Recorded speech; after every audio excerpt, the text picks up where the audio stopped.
Na Centru biotehnike in turizma Grm je izbira programov res pestra. Devetošolec Martin je izbral biotehniško gimnazijo. Veliko je laboratorijskega dela v prvih letnikih. Dost je tudi mešanja pouka. Potem ne greš na nobeno šolo več? Najbrž ne. Nekatere je prepričalo prijetno vzdušje na šoli. Predvsem to, kaj pa program, predstavitev poklica oziroma šole? Tudi to mi je všeč, ja. Mi je pač to odnosi med učitelji in učenci, pa pač tudi sproščeno vzdušje. Poleg obiska informativnih dni je sicer pomembno, da se mladi o svoji izbiri pogovorijo s starši, prijatelji ali z učitelji. Odločitev prepuščate hčerki? Seveda. Popolnoma? Popolnoma je pa že dolgo znana, tako da. Tukaj, ta šola. Se pravi, biotehniška gimnazija, to je tvoja prva in zadnja odločitev? Ja.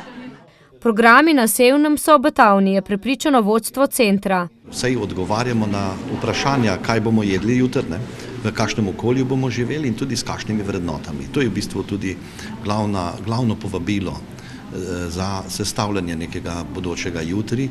Na Sevnem lahko bodoči dijaki in dijakinje izbirajo med številnimi programi, od nižjih poklicnih do visokih. Vsa teoretična znanja pa prepletajo s prakso. Strokovne kadre med drugim šolajo za potrebe kmetijstva, gostinstva, turizma, naravovarstva in biotehnologije.